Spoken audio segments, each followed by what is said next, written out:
So you're wondering, I'm a pediatric nurse. What type of tips do I need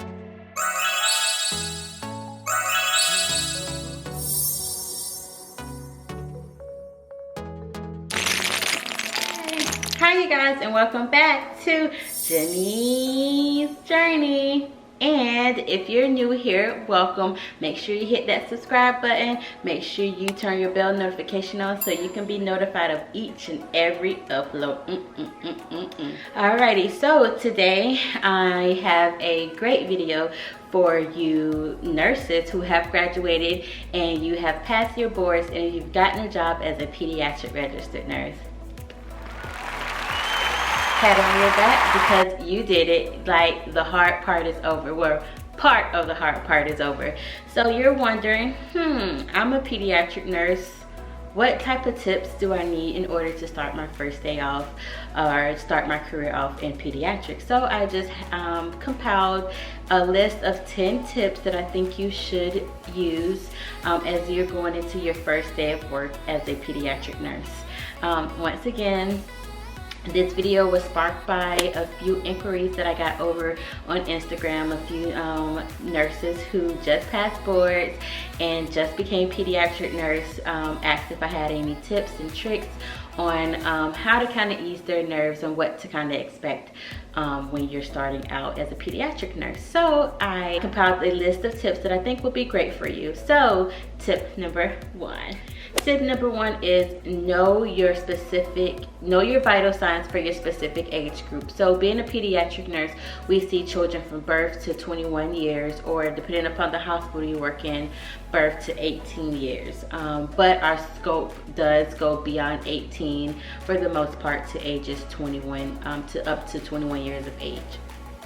So I'll insert a little card here. So they have these badge roll cards that you can get, and you can put these on your badges. And they have, it comes in a pack, so it's more than just the vital signs. So it's knowing your pain scales. There are 3 or 4 different type of pain scales that we use as pediatric nurses, because of course a baby can't tell you that my pain is a 0 or a 10 out of 10 on a pain scale. So these cards do come with just more than a pediatric vital signs, so these are really good to put on your badge. Tip number one is to make sure that you know your vital signs per age group, because they do differ from babies to teenagers. So it's good to just know those, because techs are putting in your vital signs. You want to make sure that the vital signs they're putting in are accurate and correct, and it's good that you know those. Tip number 2. So in pediatrics, all medications are weight-based, meaning every single medication you're going to administer to your patients is going to be based upon whatever weight they are upon arrival and admission to your unit. Very important that you come in at the beginning of each of your shifts and make sure all your medications and their prescribed dosages are accurate based on your patient's weight. So you're going to want to make sure when you come on to the beginning of your shift, you're going over your medications, making sure it is the right dosage for that patient that you're giving medications to. That way you don't have to do it right as you're giving that medication. And of course, during medication administration, you want to make sure right patient, right dose, right route, right time, right medication, and right documentation, because you're going to want to make sure you're, of course, scanning your patient and scanning the medication. The computer is going to tell you that it's right, but it's good that you know. It's good that you know as a backup that, hey, I've already checked this. This is right for this patient. Tip number 3, which I kind of touched on already up in tip number 1, and I'll insert the cards here again, is making sure you are the correct pain scale for your patient's age group. As I was saying before, we see a wide variety of age groups as a pediatric nurse. So what you want to do is just make sure that you're correctly assessing your patient's pain using the appropriate scale. Tip number 4, and I know this tip is going to sound like, I'm not a nursing student anymore, why do I have to do this? But make sure you arrive to your unit, I would say at the very least, maybe 15 to 20 minutes early, to see if one, the charge nurse has already made the assignment, and two, if they've already made the assignment, you can go ahead and start looking through your patient's charts just to kind of get a heads up. It can be a little overwhelming when you first become a nurse, and you have 4 and 5 patients that you have to care for, and if you're coming in right at the time of clock in, one night shift is going, or the previous shift is going to be ready to give report and go home. They're going to be ready to give report and go home, and they're going to kind of be spouting really fast, like, you know, I have a 6-year-old female, she's here for X, Y, and Z, this is what happened, this is what she needs, this is what needs to be done, this is what meds she's on, and they're going to quickly go over that. So what you want to do is go ahead and come in a little early so that you can go over those charts and kind of familiarize yourself with your patient's charts, and making sure you kind of have like a basic understanding of what's going on. That way you're not too confused. Driving to the floor early to go over your patient's charts is going to help you out in the long run. You do have 12 hours to kind of go over your charts and make sure everything's okay, but right as you come in, you usually have stuff that you need to do, and you don't really have time to go over charts right at that moment as soon after you've gotten a report. And then shortly after that, it's going to be time to round with the doctors and the pharmacists and the other specialists that may be on the floor at that time. So what you want to go ahead and do is go ahead and go over your charts before report so that you have a little basic understanding of what's going on. Tip number 5, which goes along with tip number 4, is go ahead while you're going through your chart using your nurse brain. I know I promised you guys I would show you my nurse brain, so I will take a screenshot of the nurse brain that I've used, the one that I've created. I've used several throughout the years that I've been a pediatric nurse, and the one that I use may not work for you, and it may not work for the floor that you're working on. So sometimes, most of the times, the nursing unit that you're going to be working on will have a nurse brain specific to their floor in their hospital, which may be easiest for you to use, or you may like to make your own, just depending upon the information you would like to know that kind of helps you better organize. So you want to come in, you want to write down all your meds, all your tasks, all your orders, procedures, and surgeries if your patient has any of that, so that you're organized.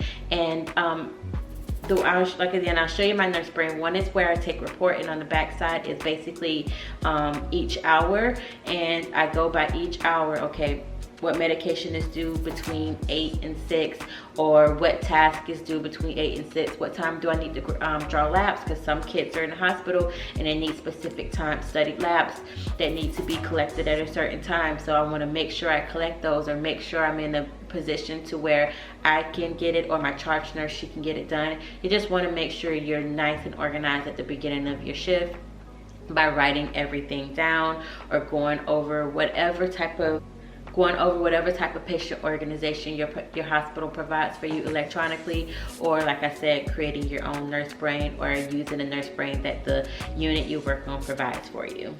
Tip number 6.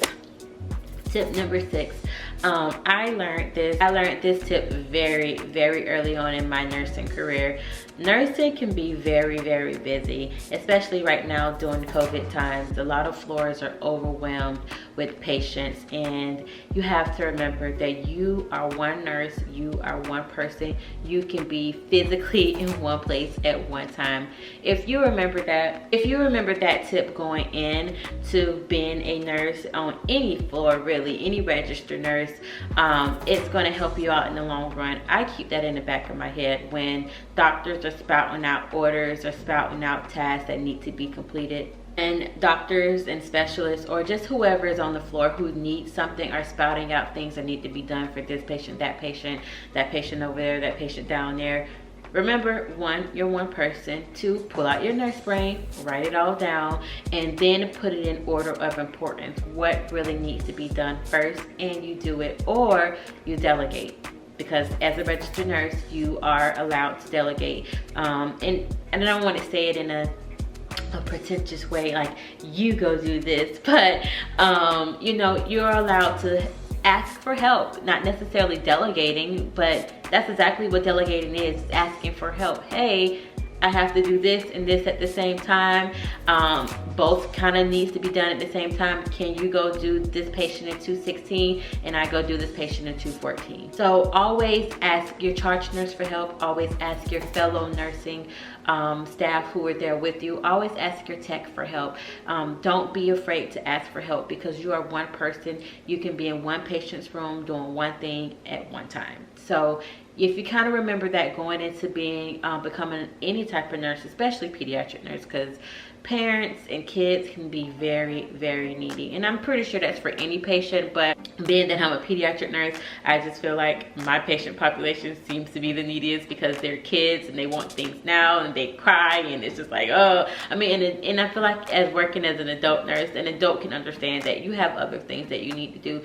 Children sometimes don't understand that, and especially parents of those children, especially when they're scared, they're nervous about, you know, why their kid is in the hospital. So you just want to remember that you're one person who can do one thing at one time. Do not let that easily overwhelm you. More importantly, don't let being busy distract you, because distractions is what leads to unfavorable results when it comes to patients. That distractions is what can lead to detrimental mistakes that can happen for any nurse, once again, but especially in pediatrics. You want to make sure you are not being easily distracted by something that's happening somewhere else and you're trying to focus on the task at hand. Tip number 7 is no common diseases and diagnoses that your floor typically take care of. I work right now on a peds med surge. So for the floor that I work on, I can truly see any type of diagnosis, any. If you're working in a children's hospital, most times children's hospitals floors are separated by diagnoses. And I mean, of course, within, I shouldn't say diagnoses, they're separated by like body systems, so respiratory, neuro, endocrine. So know what your floor typically sees. No common diseases and diagnoses that your floor typically admits. So for me, the floor, my very first pediatric nursing floor that I work on, we admitted the 3 common A's: asthma, abscesses, appies. And abscesses are typically cellulitis that could be on anywhere in the body. Asthma exacerbations, especially during the winter time, fall and winter, and then acute appendicitis. And that's what we typically saw, and that's actually still what I kind of typically see. In addition to other diagnoses, we typically see seizures, diabetic ketoacidosis. Unfortunately, lately we've also been seeing drug overdoses, and sickle cell is another big one. So if you're working in a pediatric floor that does general med surge, you are probably going to see a wide variety, which is really good for your learning purposes. You'll see a wide variety of things, but after you've had your interview and you've accepted the job, you should have somewhere between job acceptance and interview talk to the manager, and they usually tell you what they typically see on their floor and what your skill sets will, you know, have to be. So what you want to do is making sure you know what you typically see and research those before you go to the floor, so you're kind of having heads up on what to kind of expect. So tip number 8 goes along with tip number 7, you know, they usually do. Tip number 8 is to know common procedures that are typically done and completed on your floor, so that you can also brush up on those skills. So procedures, of course, starting IVs, G-tubes. So you may have to give meds through G-tubes. You may have to give continuous feedings through G-tubes, inserting NG tubes through the nose, or OG tubes through the mouth. So know how to insert those type of tubes. Make sure you know how make sure you go over your blood transfusion protocol.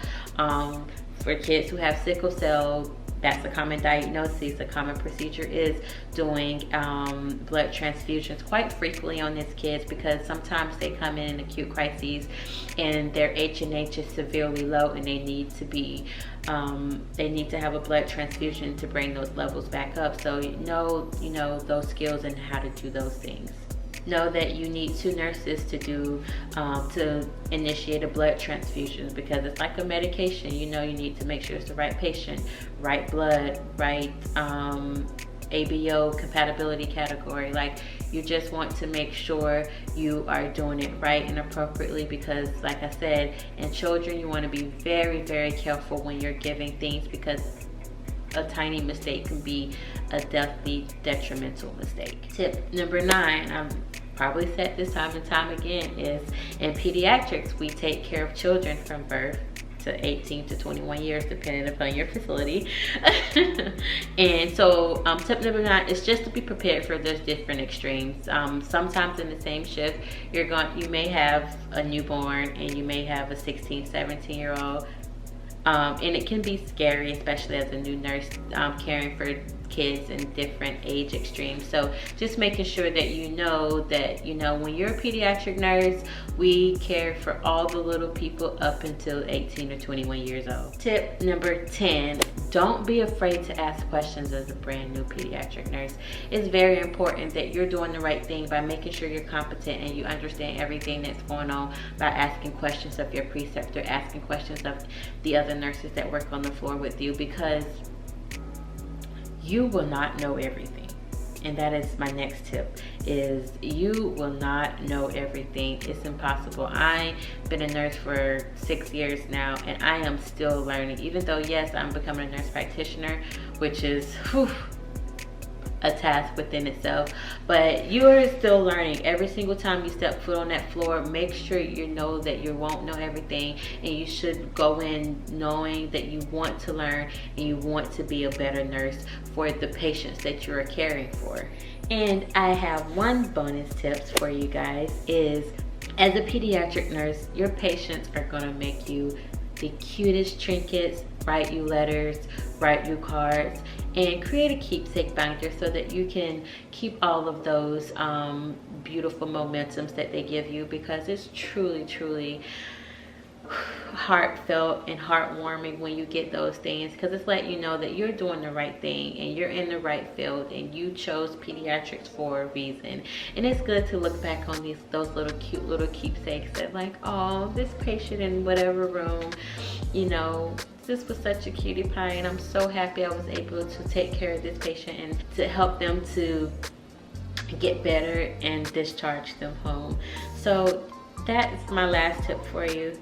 That is my last tip. My last, the bonus tip is to make sure you keep some type of keepsake binder, keepsake box of all the nice things that children have made for you throughout your career of being a pediatric nurse. And of course, you don't have to keep everything, but especially the patient that really meant something to you and the ones, that families that you truly helped. I think it's really important that you hold on to those things, because in hard moments, down moments, especially when you're second guessing yourself of whether or not you decide, whether or not, like, oh my gosh, I don't know if pediatrics is truly for me, just remember that those things and those people that you truly helped, that you meant something to those people. And as always, guys, I hope that you were able to get something from this video, even if it is just one measly tip. I just hope that it helped you in some type of way. And if it did, make sure you give this video a thumbs up. Make sure you leave any comments you have down below. Make sure you subscribe. And what? Make sure you tell a friend. Yeah. Bye. Alrighty, y'all. We chopping it down. We chopping it down. We chopping it down. Oh my gosh. Tip number 7.